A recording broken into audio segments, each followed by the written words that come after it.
ಉಡುಪಿ ಪುತ್ತಿಗೆ ಮಠ ಪರ್ಯಾಯೋತ್ಸವ 2024-26 ಇದರ ಸ್ವಾಗತ ಸಮಿತಿಯ ಕಾರ್ಯಾಲಯ ಉದ್ಘಾಟನೆ ಹಾಗೂ ಪರ್ಯಾಯ ಲಾಂಛನವನ್ನು ಸೆಪ್ಟೆಂಬರ್ 16ರ ಸಂಜೆ 4ಕ್ಕೆ ಧರ್ಮಸ್ಥಳ ಧರ್ಮಾಧಿಕಾರಿ ಡಾಕ್ಟರ್ ಡಿ ವೀರೇಂದ್ರ ಹೆಗ್ಡೆ ಅವರು ಅನಾವರಣಗೊಳಿಸಿ ಸಮಾಲೋಚನಾ ಸಭೆ ನಡೆಸಲಿದ್ದಾರೆ ಎಂದು ಬುಧವಾರ ಪುತ್ತಿಗೆ ಮಠದಲ್ಲಿ ಕರೆದ ಸುದ್ದಿಗೋಷ್ಠಿಯಲ್ಲಿ ಸಮಿತಿ ಕಾರ್ಯಾಧ್ಯಕ್ಷ ಕೆ ರಘುಪತಿ ಭಟ್ ಹೇಳಿದ್ದಾರೆ. ಕಾರ್ಯಕ್ರಮ ಪುತ್ತಿಗೆ ಮಠದ ಸುಗುಣ ಸಭಾಂಗಣದಲ್ಲಿ ನಡೆಯಲಿದೆ.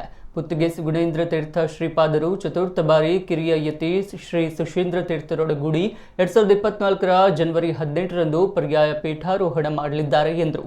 ಪರ್ಯಾಯದ ಅಚ್ಚುಕಟ್ಟು ವ್ಯವಸ್ಥೆಗಾಗಿ 21 ಉಪ ಸಮಿತಿಗಳನ್ನು ರಚಿಸಲಾಗಿದೆ ಎಂದರು. ದೇಶದ ತೀರ್ಥಕ್ಷೇತ್ರ ಯಾತ್ರೆ ಪೂರೈಸಿ ಪುತ್ತಿಗೆ ಶ್ರೀಗಳು 2024ರ ಜನವರಿ 8ರಂದು ಉಡುಪಿ ಪುರ ಪ್ರವೇಶ ಮಾಡಲಿದ್ದಾರೆ. ಪರ್ಯಾಯ ಮೆರವಣಿಗೆಯಲ್ಲಿ ರಾಷ್ಟ್ರೀಯ ರಾಜ್ಯ ಮಟ್ಟದ ಕಲಾ ತಂಡಗಳು ಪಾಲ್ಗೊಳ್ಳುವ ನಿಟ್ಟಿನಲ್ಲಿ ಈ ಹಿಂದಿನಂತೆ ರಾಜ್ಯ ಕನ್ನಡ ಮತ್ತು ಸಂಸ್ಕೃತಿ ಇಲಾಖೆಯ ನೆರವಿನ ಅಗತ್ಯವಿದೆ ಎಂದರು.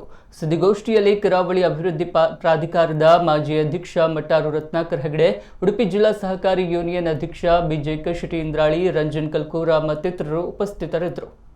ಪ್ರತಿ 2 ವರ್ಷಕ್ಕೊಮ್ಮೆ ಬರುವ ಪರ್ಯಾಯದ ಪ್ರಕಾರ ಈ ಸರಿ ಪುತ್ತಿಗೆ ಮಠದ ಪರ್ಯಾಯ ಶ್ರೀ ಸುಗುಣೇಂದ್ರ ತೀರ್ಥ ಶ್ರೀಪಾದರು ಮತ್ತು ಶಿಷ್ಯ ಶ್ರೀ ಸುಶೀಂದ್ರ ತೀರ್ಥ ಶ್ರೀಪಾದಂಗಳವರ ಒಂದು ಪರ್ಯಾಯ ಮಹೋತ್ಸವದ ಪೂರ್ವಭಾವಿಯಾಗಿ ಸಾಕಷ್ಟು ತಯಾರಿಯನ್ನು ಬಹಳ ಪೂರ್ವ ಸಿದ್ಧತೆಯೊಂದಿಗೆ ಪುತ್ತಿಗೆ ಮಠದಲ್ಲಿ ಪ್ರಾರಂಭ ಆಗಿದೆ.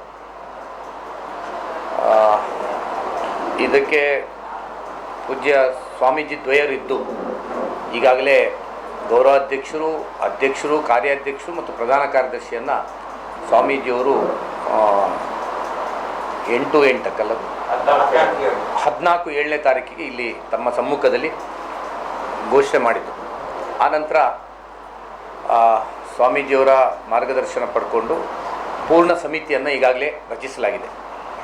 ಎಲ್ಲ ವಿವಿಧ ಉಪಸಮಿತಿಗಳು ಇದನ್ನು ಈಗಾಗಲೇ ರಚಿಸಿ ಮತ್ತು ನಿರಂತರವಾಗಿ ಸಭೆಗಳನ್ನು ನಡೆಸ್ತಾ ಇದ್ದೇವೆ. ಪ್ರತಿ ಮಂಗಳವಾರದಂತೆ ಸಂಜೆ 5:30ರಿಂದ ಪ್ರತಿ ಮಂಗಳವಾರ ನಮ್ಮ ಸಮಿತಿಯ ಸಭೆಯನ್ನು ಇದೇ ಸಭಾಂಗಣದಲ್ಲಿ ಪೂರ್ವ ತಯಾರಿಗೋಸ್ಕರ ಮಾಡ್ತಾ ಇದ್ದೇವೆ.